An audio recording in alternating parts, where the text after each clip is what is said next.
gotta love that Oaklander, wanna see that Oaklander, Oaklander, Oakland TV. Oaklander, Oaklander, Oakland TV. Piece of heaven with our new exit on 287. We can be seen on channel 20, that's our T20. Oaklander, gotta love that Oaklander, wanna see that Oaklander, Oaklander, Oakland TV. Oaklander, Oaklander, Oakland TV. Oaklander, Oaklander, Oakland TV. Oaklander, Oaklander, Oakland TV.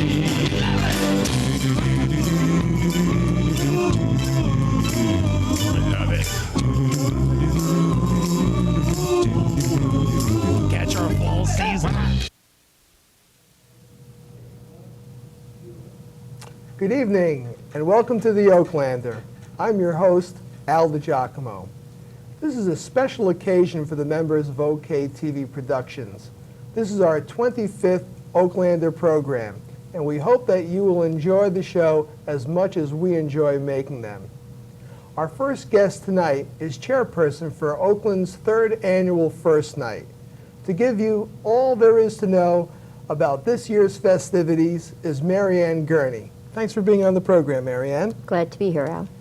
Marianne, I see in the First Night flyer that there are a few new events this year.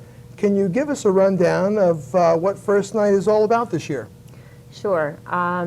First Night is a gala, non-alcoholic family celebration, and it takes place on New Year's Eve, December 31st. It started in Boston in 1976, and the object is to promote culture, the arts, and make it a family celebration. Rather than the usual revelry where people go out and drink and their family doesn't see them for the stroke of midnight. We are one of 14 First Nights in the state of New Jersey, and we've been officially recognized by Governor Whitman, who has sent a proclamation. We receive funding from the New Jersey State Highway of Safety Transportation and from the Bergen Council of the Arts, as well as from donations from such folks as the TCI people here and other members of the community who contribute. No tax dollars are used. It's totally privately funded between what's contributed by the organizations and the corporations and the price of admission, which we try to keep very reasonable. And this is also alcohol-free, I believe. Yes, it is. I see a lot of events are centered at the Valley Middle School.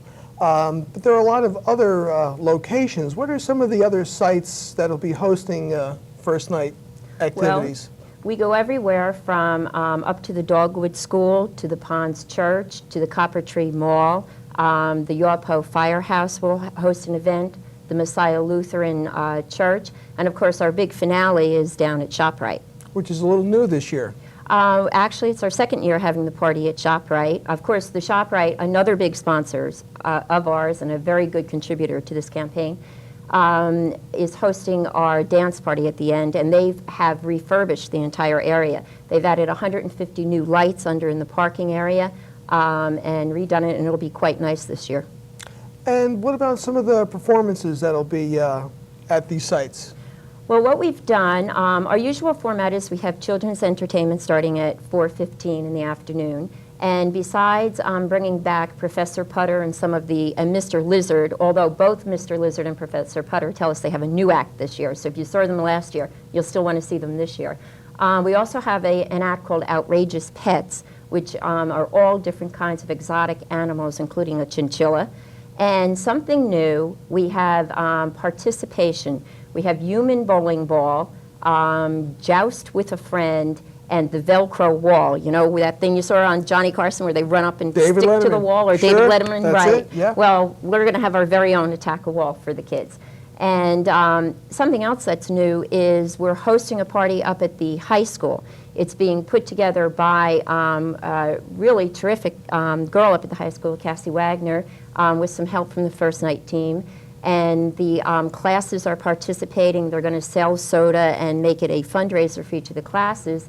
And they're going to have a battle of the band, and the teenagers are going to be able to do their own thing. It'll be well chaperoned, but it will be their party. And but their wristband will also get them into the finale at ShopRite if they want to come down and celebrate with us old people. Yeah, that sounds wonderful. Well, we're not so old.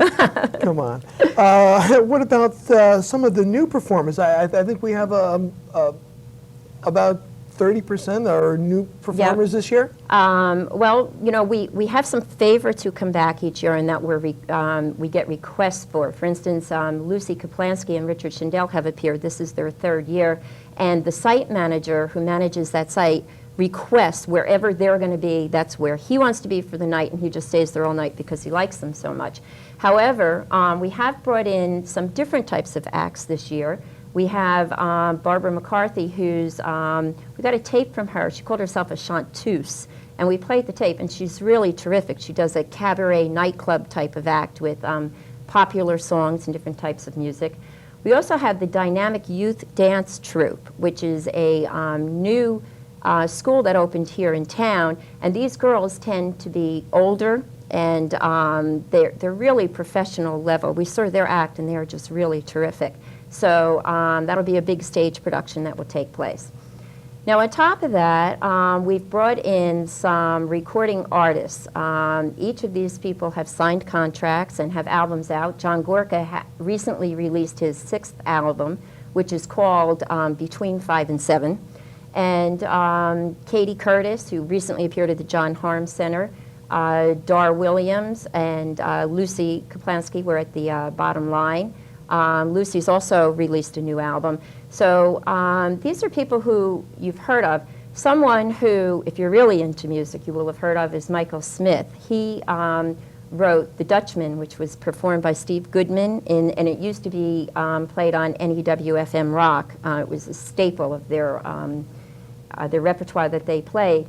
He was asked to write the music for the revival of Grapes of Wrath and won a Tony Award. So really? He's pretty impressive. And we have even some of the returning people, the Dixieland Band, are now bringing in a singer with them, Mike Gallo, who has performed at some of the Atlantic City casinos. So he adds a little bit of spice to that act. We're also bringing back Steve Max, very popular act. He's the juggler. He juggles a bowling ball, and his finale is he balances somebody on his face. That sounds like a very interesting act there.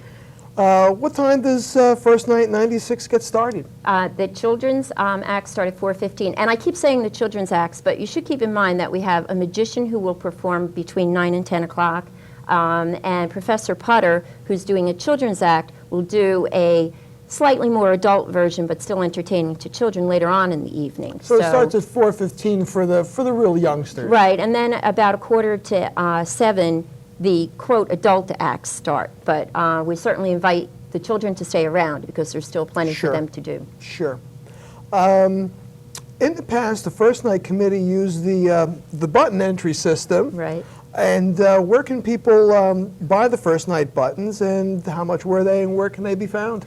Up until December 15th, they're $10, and they're on sale at Oakland Drug, Oakland and Bloom, ShopRite, Fleet Bank, and the Valley Pub.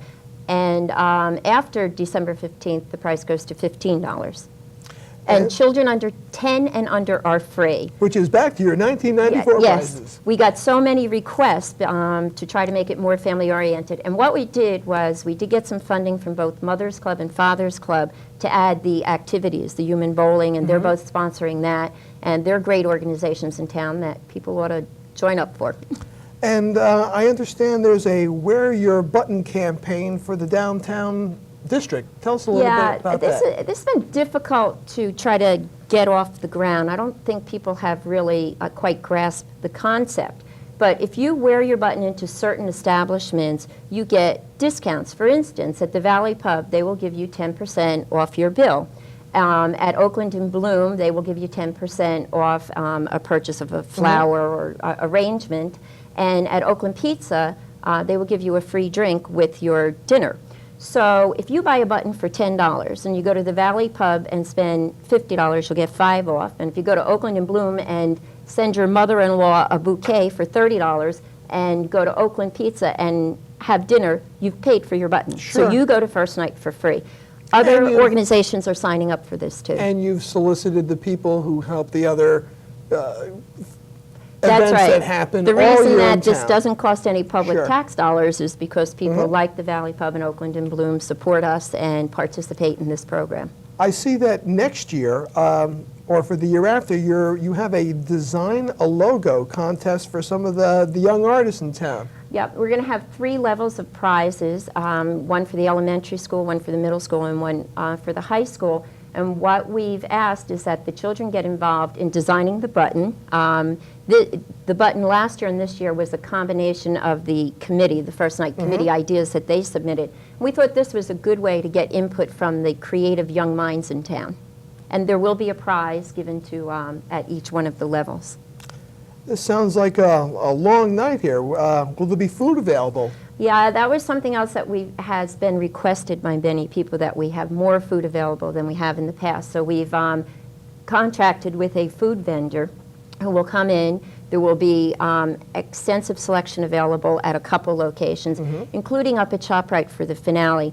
And by the way, the finale starts at 10, so if you've seen enough acts and now you want to go dance, it's a good way to keep warm, even though it's outdoors, but it is covered. And they'll start playing dance music at 10 o'clock, so you can go up, and then, of course, we'll have the big festivities at midnight. Okay, finally, what do you have in store for this grand finale? There's going to be a whole kind of lavish party from 10 until 12? Until about 12:30. 12:30, okay. At midnight, if you were there last year, we released balloons at midnight, and at the last minute we got this idea that we would put prizes in a couple of the balloons. Well, we've expanded that. There'll be lots more prizes. So at midnight when those balloons come down, we encourage you to stomp on them and pick up a little ticket inside, and you can redeem it for a prize. Well, it sounds wonderful. Is there a phone number that people can call up to get more information about First Night? Yes, they can. It's 337-2093. By the way, we did mailing to town. Everybody should have received the green flyer. If you don't have one, you can pick it up at the ticket locations. If you watch, there are posters up identifying the places where the tickets are sold, and identifying people as where your button participants. And it says ask. I have to admit, the lady from Oakland and Bloom started asking her customers last year, don't you have a button? I can give you a discount if you have a button. So the merchants really do want to participate in this. It sounds like a wonderful event there. And it sounds like everyone who's looking to have a fun and safe New Year's Eve is going to be here right here in Oakland. Yeah, and it's not just for Oakland. We heard that too. Absolutely. This is an event for all the surrounding towns. We want to come and share and make it a real community event. And like I said, it supports the arts. You don't have to go to the opera to support the arts or go to a $500 play. You can just come to First Night, and you're supporting these great performers who are professionals. I do want to mention that John Gorka was born in Colonia, New Jersey. Richard Schindel was born in Lakehurst, and Michael Smith was born in New Jersey. So these are local people who made it big. Sounds great. Sounds like a fun night to be had for New Year's Eve to usher in 1997. Well, thank you for being our guest, Mary Ann. And Mary Ann Gurney is the chairperson for First Night coming up on New Year's Eve, and that's Tuesday. I believe it's a Tuesday night? Yeah, that's correct. Yes. December 31st. And all you people from up in Butler and all the points of our Pompton hub, we invite you to come and celebrate First Night here in Oakland. Thanks for being our guest, Mary Ann. Thank you. Hi, I'm Mayim Bialik.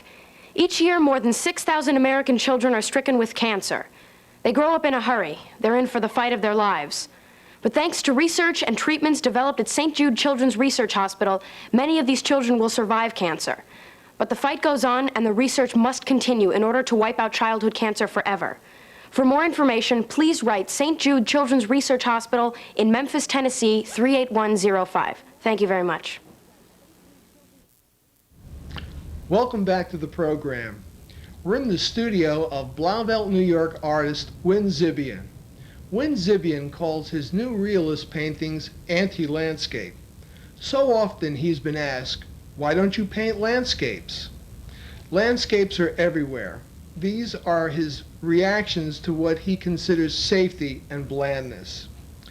With a nod to environmentalists, he has included a forest and mountain scene devastated by an axe, and a photoreal ocean scene with a crack severing the vista.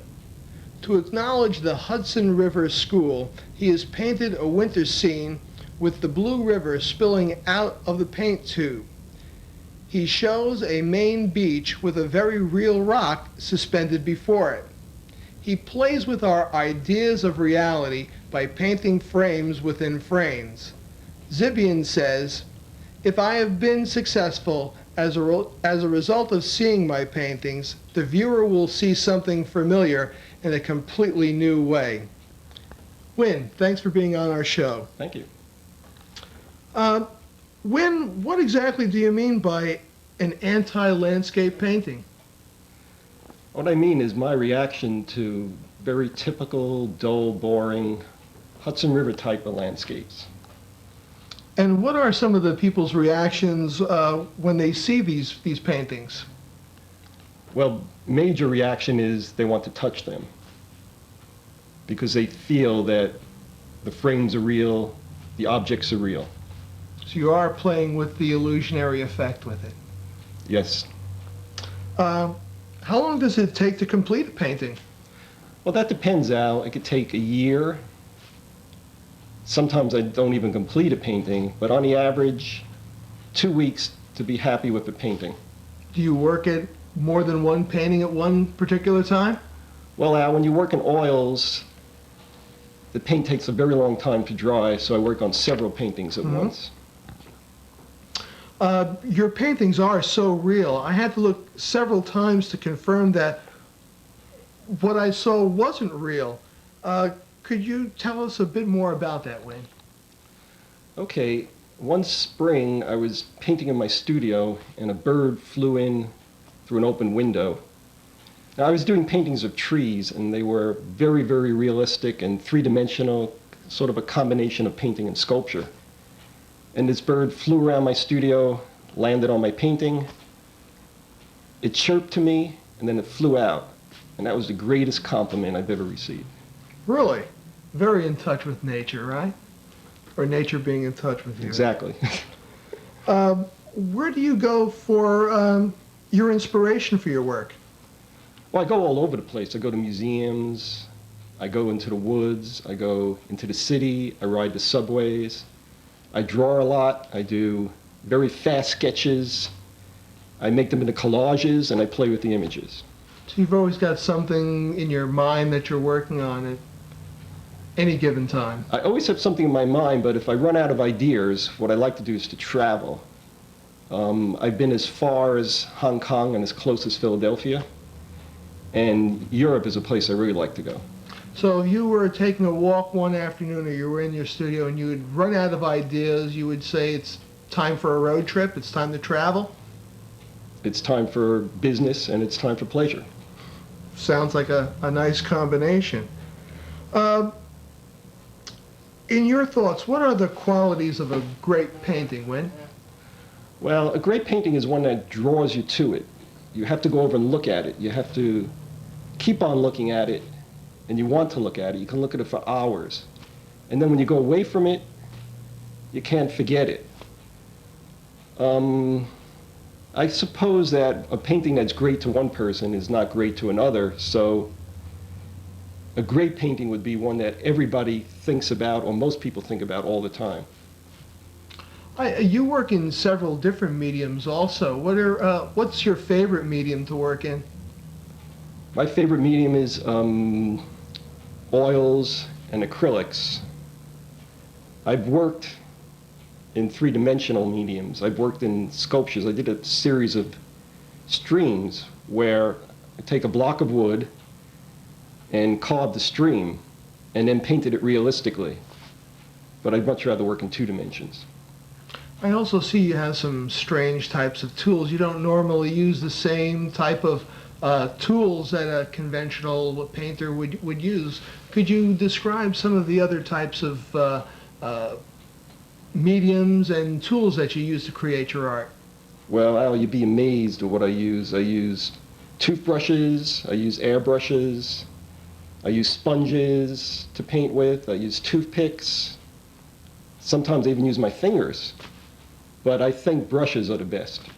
So all of a sudden you just get this feeling that it needs a certain texture, and you find yourself just grabbing for something. Is your plan more impulsive, or is it more architectural?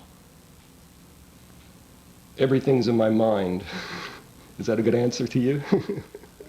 Somewhat. But impulse comes across. It's a combination of knowing what the tool will turn out to be.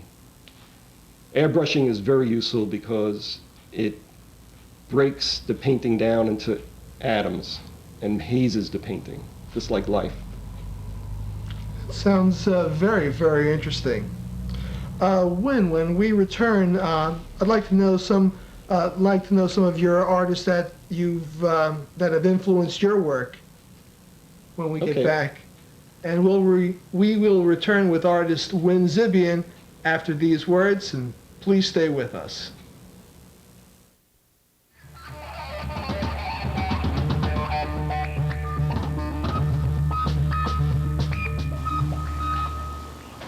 Ogunquit. This is a busy Maine beach, very different from Newborough. All summer it's packed with people. It's beautiful, too, especially in the evening. I really like the rock. It's so we remember what the beach really is.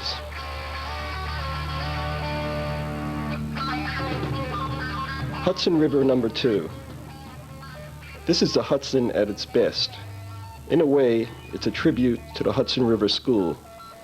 Sunset, cold winter river, artist. What more can I say?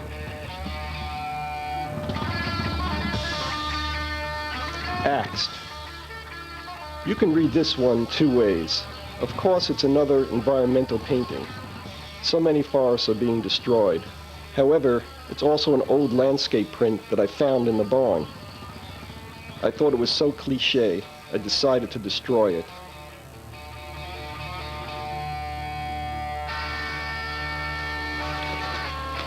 Stringach. I wanted to take a famous landscape and work with it. I tried to find something most everyone had at least seen a picture of.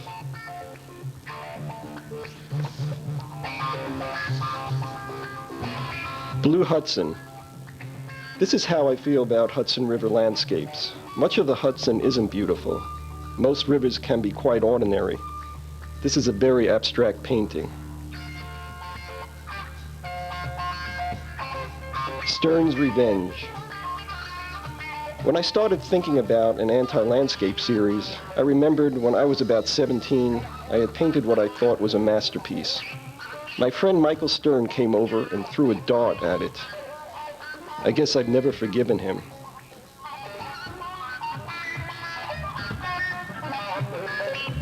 The Sands of Newborough.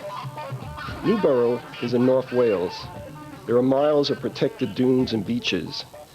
It rains a lot in Wales. That's why the frame is dripping.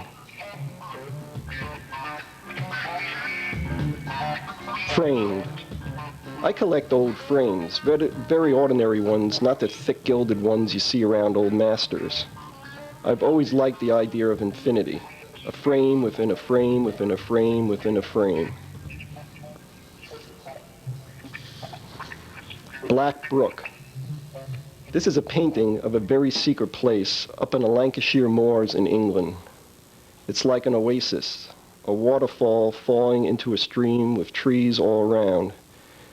You can't see it from the little road that runs by. You have to find it on foot. Even on a really hot day, the pool is freezing cold. I wanted the atmosphere of the place to spill out of the painting. Cracked. This is an environmental painting. The ocean and sky are so beautiful, but we need to be reminded that the vista is flawed.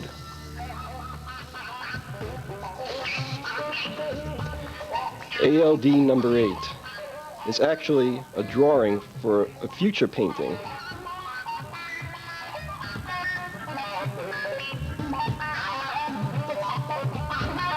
Ocean. Another environmental painting. The ocean is beautiful in its own right, but rarely painted that way. Just a turquoise ocean, nothing else.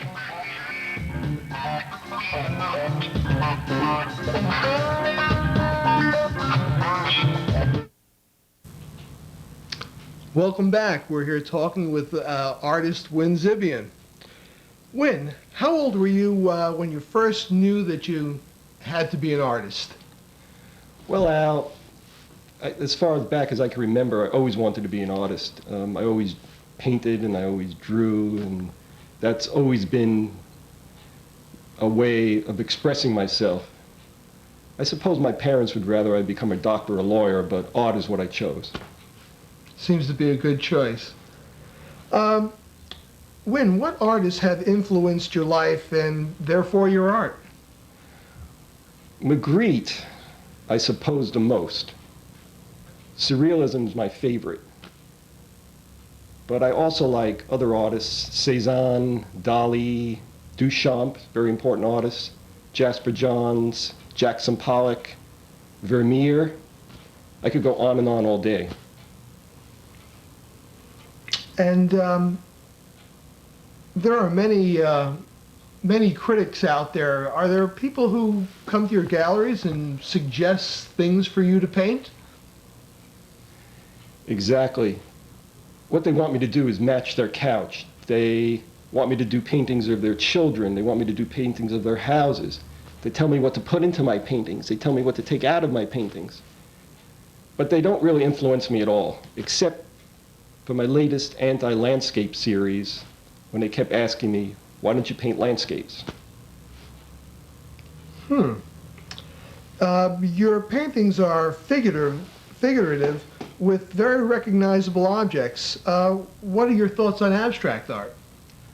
Al, I love abstract art. I feel that my paintings are on the edge, the fine edge of abstract and real art. And when I paint details in my paintings, they turn very abstract. And I can look at abstract art for hours. And then you can also turn to your realism side, and some of the paintings that we saw for of your firearms. Your guns paintings, they're very realistic. Oh, good. I'm glad you brought those up. My last series was of weapons. They were guns and knives, and they were very realistic. And they took on a beauty of their own. I enjoyed painting them, and people's reactions were amazing to these paintings. However, I grew tired of what they symbolized. Also, I couldn't believe how many people own guns and love them and have them in their houses. So I learned a lot from this series. Could you elaborate on that a little bit more? Because it seems that art and war almost tie into one another. Well, when people found that I was painting guns, they would tell their friends, and their friends would bring their guns to my studio. So I actually was using real guns as borrowed objects. And this kept snowballing. So I did 10 paintings, and that was it. You had had enough. Enough is enough. Okay. What do you think is in the future of painting? Well, computers are going to change the way we see everything. It's never been this possible to manipulate images with such ease. All you have to do is look at any glossy magazine and look at the advertisements and look at the strange objects in a way to juxtaposed. There will always be artists, there will always be a place for painting, but there are many advancements with new technologies. But I really think that computers are just another tool. Do you paint from life, or do you paint from photographs, or? Well, I prefer to paint from life. it's really amazing what you can find in an object that you have in front of you. For instance, this painting right here, I painted this rock from life, and I could see many colors and lines and facets in this one white rock. And I also used photographs, and this main landscape beach is done from a photograph that I took, and it's the beach at sunset. But I'd much rather work from life. This is a wonderful piece. I love it. Oh, thank you. What advice would you give to a young artist just starting out, Win? Well, it's hard work and not much pay. You really have to love it. You have to realize that for years and years, you're never going to become rich and famous, if ever. And the most important thing is you have to be able to sell yourself besides your art. And most artists find this very, very difficult to do. I wish them luck. It's a long journey, but it's fun. That sounds wonderful. It's been a wonderful experience here inside your studio, and thank you for letting us take a look here, take a look into your studio as well as a look into your mind, Win. And Win Zibian has won many awards and has exhibited his work throughout the tri-state area. Win, thanks so much for being on our program. Thank you, Al. And we shall return.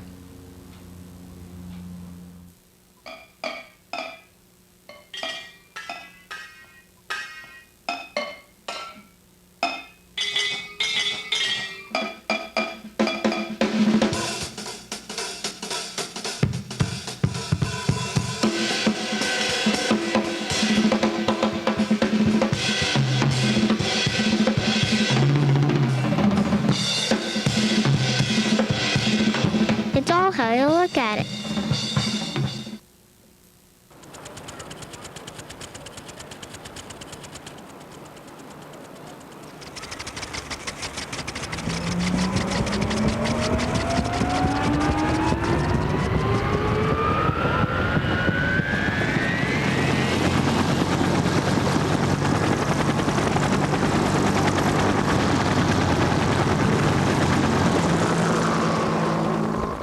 It's all how you look at it. And now let's see what Isabel Schuss has for us as she takes off on a remote report. Isabel, are you there? Here I am, Al. Hi. I'm here today speaking with Carol Ann Renslin from the Cheerful Heart in Wyckoff. We're at her home in Ringwood to get you into the holiday spirit and to hopefully warm your hearts. She has some beautiful things inside, and I really think you're going to enjoy it. So come on, let's browse. Hi, as promised, we're in the house of Carol Ann. Hi, Carol Ann. Hi, Isabel. Thank you for coming. Oh, thanks for having us. This is such a beautiful house, and yeah, I wanted to give our viewers some idea of, how it came to be. It's a salt box, and I know that you said it's a post and beam. It's a post and beam, that's right. And how did you? And, we sent away, we found salt box plans we liked, and then my husband wanted some beams, and he sent away to a post and beam company where they make the kit for the house. And they put together the posts and the beams on the ground using like a great big fat mallet type hammer and great big pegs for nails, big wooden pegs. And you peg the whole thing together on the ground, sort of like playing with Tinker Toys. And then when it's all done, you get about 6 guys together and they raise it up like it's just like a barn raising. That's how they did the old barns, and that's why they called them barn raisings.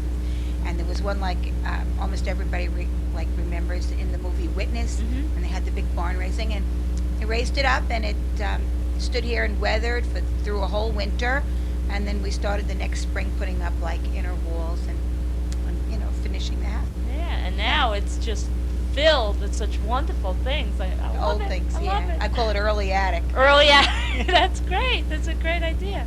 I see there's lots of baskets, and I know you're into bird cages, and you from all over. Yeah. And I have promised our viewers, some Christmas spirit, some holiday spirit, and some warming of the heart. And you get that feeling when you walk in your door. And I'd like to, for you to explain some of what we have here. I see some Santas and some other things up around. Well, these are old Santas. This is an old Santa with an old feather tree. And these Santas are reproductions. They're supposed to look old. They're tea-dyed. They're made, some of them, with old molds for their faces. And then these wonderful crafters spend all year handcrafting. There are feather trees that I get from a company, girls that make feather trees, and they make them from old goose feathers, and they dye them and put them together. And I sort of like things that were made, even if they were made now, because sometimes you can't afford the old ones. They're hundreds of dollars, and they're mainly in museums. And so it's nice to get the new reproductions that were made just like the old ones. Right, in the same vein, sort of like how the They have Amish candles still like work. that, right. Well, like when you go to Sturbridge Village or something like that, you see them making the old candles, or they have hand-woven textiles and things like that. Right. I sort of like them. Hi, I'd like to tell you a little bit about some of the Santas. This one is an old Santa, and it's really old, and it carries a little old feather tree. And the little feather trees were made from goose feathers that were hand-dyed, and people, that started in Germany, the little old feather trees, and they hung little ornaments on them. And then I have other Santas that are really new, but they're made to look old, and they're made in the old ways, like crafters from around the country make them, and they would use the old cotton batting, or if they could find old batting, otherwise new batting, tea dye it to make it look old, and put little old mica on, which is a little sprinkly, shiny stuff. Some is on the white Santa, and they try and find some old ornaments to decorate and things like that, and sort of collect these things, and they sort of fit in with the old look. Hi, now we're on this corner of the house, and we're going to talk about some of the older pieces of furniture that Carol Ann has. Carol Ann, tell us a little about this bed or couch. What is it called? It's a country couch. It's from the early 1800s, and this is the way their couches were, like very sparse, no pillows in the back. It's a little shelf in the front where the hired man or whatever could be putting his pipe and his glass, and it's pretty hard to sit on, but it's pretty neat. Not the comforts of today, right? No, not the comforts of today. And like they cooked, this is an old breadboard, and these look great on tables. You put this on the table at like Easter time. You can put your dyed eggs on. In the fall, you can put little squashes on, little pumpkins. And at Christmas time, I put greens and berries. And well, actually, we have a cookie exchange in my neighborhood, and we put all the cookies on this board in the center of the table for tasting. But they use these in the olden days. They put this in and out of the oven with rolls. So I think these things are sort of neat, and I guess I've just been always attracted to old things, old wine, old friends, Old friends. things. Old friends. I see Noah's Ark up there. Is that something that a lot of people? Oh yeah, Noah's Arks are very popular. People come into my shop, and particularly Noah collectors. They look for Noah's Arks, and for some reason I've just always been attracted to them. And I collect little metal animals that are around the Ark. They're called Britons. They're from Europe, from England, and they're hard to find in pairs, like little pair of camels, little pair of turkeys, and it's pretty easy to find the farm animals, the cows and the sheep and stuff like that. And the exotic animals are a little harder to find, and I find that pretty interesting. The old things, and I like old birdhouses, and I have some crafters that make birdhouses to look old, but they're really new birdhouses, and you can put them outside and weather them, or a lot of people just collect them and put them all over inside their houses for decoration, decorative birdhouses.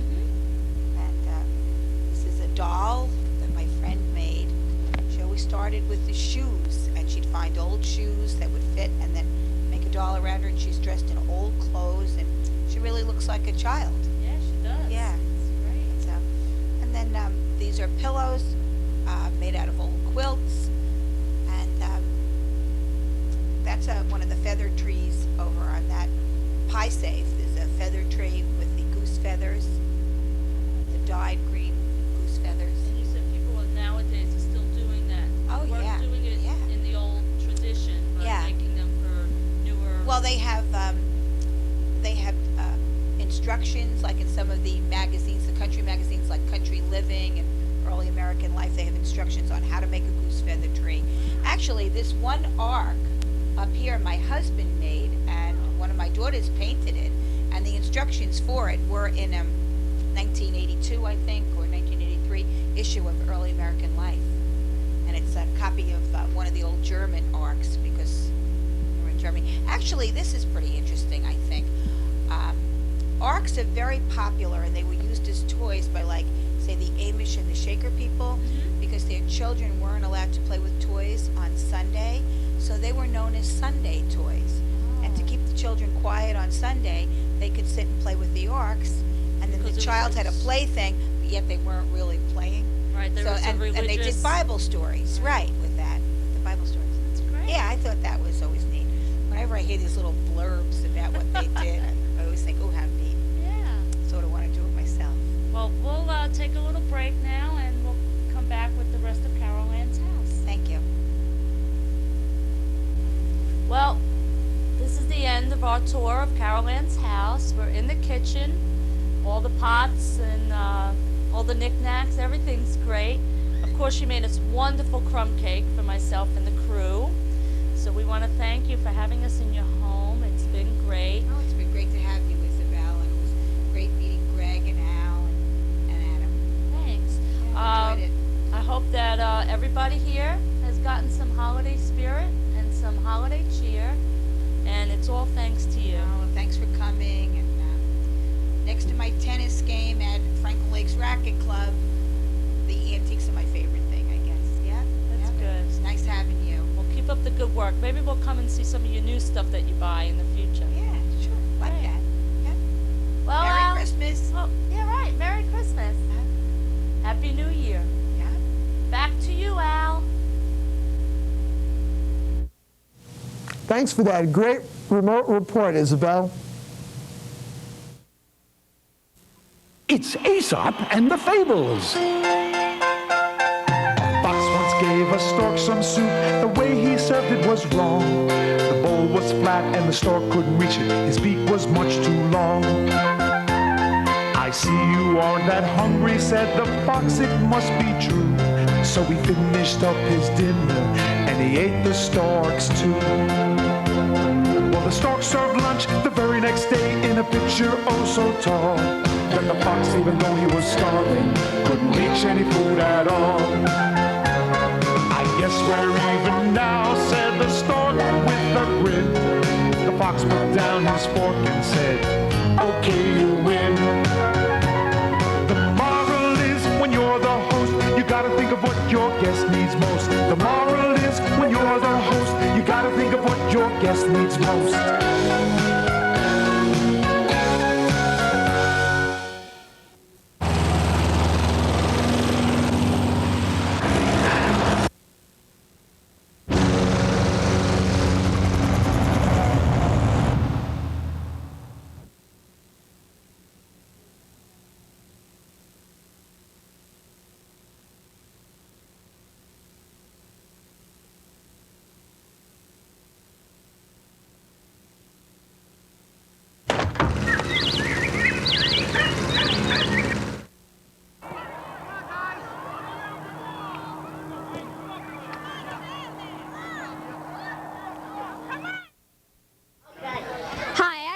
Shuss. I play Let's Wing and Let's Meet the Trackers. Up first we have Adrian. Let's ask him what position does he play, what he liked about the year, and that's about it. What I like about the team is you get to hurt people. No. And what position I am is usually center halfback. Adrian. Now we have Juan. Hi, Adam Schuss here again. We have Juan, and he's going to tell us what position he plays and what he liked about this year. Juan? Well, I play right halfback, and I like our last tournament. Okay, that was Juan. Next up, we have Jonathan. What are you doing? Hi, Adam Schuss here again with Jonathan. He's going to tell us what position he plays and what he liked about this year. Jonathan? I play center fullback, and I pretty much liked it. I like it. I can kick. I get it around most of the people. That was Jonathan. Next, we have Garrett. Hi, we're back with Garrett, and he is going to tell us what position he plays and what he likes about the year. Garrett? I play left wing, and I like playing soccer a lot. That was Garrett, and next we have Nikki. Hi, we're back with Nikki, and he's going to tell us what position he plays and what he liked about the year. I play any fullback position, and I have to say my favorite game was the first game because we whipped their butts. That was Nikki. Next we have Mike. Hi, we're back with Mike. He's going to tell us what position he plays and what he liked about this year. Mike? I like to play center forward, and I like just playing soccer, I guess. That was Mike. Next we have, let's see, James. Welcome back, and now we have James. He's going to tell us what position he plays and what he liked about this year. James? Well, I play everywhere on the field, and I like the first game. That was James. Next we have Billy. And we're back with Billy. He's going to tell us what position he played and what he liked about this year. Billy? I played right or left fullback, and I really like playing soccer. That was Billy. Next we have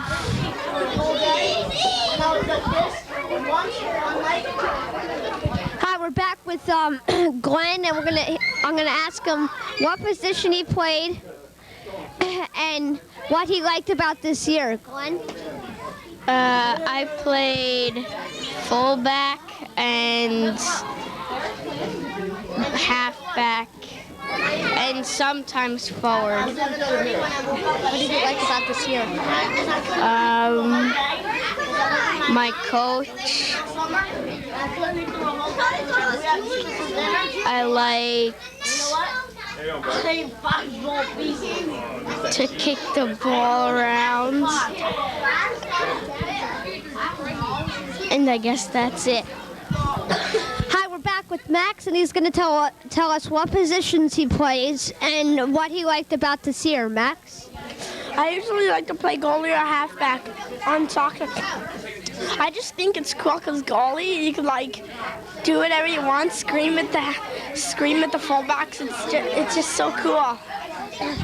That was Max. Next we have Matt. Welcome back, and we're here with Matt, and he's going to tell us what position he plays and what he liked about this year. Matt? I always played left wing, and I like the coaches. They were really good. That was Matt. Next we have James. Go back. Hi, we're back with James, and he's going to tell us what position he played and what he liked about this year. James? I like being goalie. That's what I liked about this year. Being goalie? Next, after this break, we'll be right back. Hi, we're back with Steven, and we're going to ask him what position he played and what he liked about this year. Steven? Well, mostly I played forward and fullback and halfback. I played mostly halfback though. What did you like about this year? Well, I did good, and I almost scored. That was Steven. Hi, we're back with one of the coaches from this year, and I'm going to ask him what he liked about this year and what he thought about the team. Well, I thought this team this year had a lot of guts. They were a very good bunch of kids. Me and the other coach were very proud of them. Adam here, a little aggressive sometimes. He got in trouble a couple times with the referees, but that's the way he plays. One of the other coaches from this year, and I'm going to ask him what he liked about this year and how he thought the players on the team did, how good they did this year. Frankly, as a team, I thought that the trackers, who I was trying to teach basket weaving 101, did a lousy job. I'll teach those boys to weave baskets if I can just get a chance to shout at them until I'm blue in the face some more. That's about it. Thank you. Hi, we're back with one of the last players on the team. His name's Kaman, and we're going to ask him what he liked about this year and what position he played. Kaman? I played center forward. For you for having a good year with the trackers. Well, thank you, Trackers. This is for you, and thanks for being all. This is for you, and thanks for being all coach, and this is from the Trackers. Okay, thank you very much, everybody. Trackers! Yay, trackers! Anybody want this? Good job.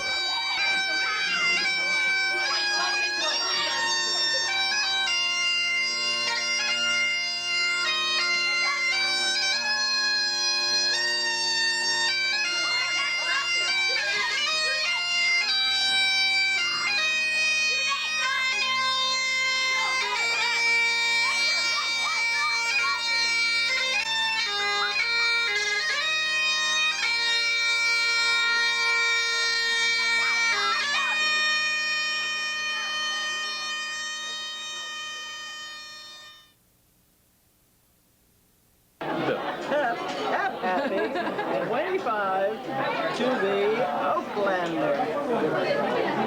Happy 25th show to Oaklander. Happy 25th anniversary show to the Oaklander. Happy 25th show, Oaklander.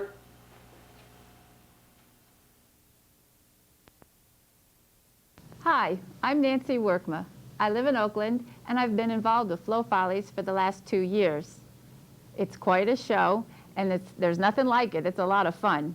Franklin Lakes, Wyckoff, and Oakland parents getting together to put on a show, and it's for a great cause, our kids.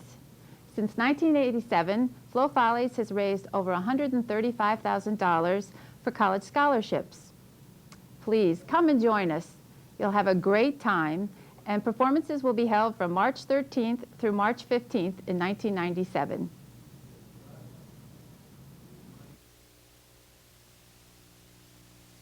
That brings us to the close of our 25th show.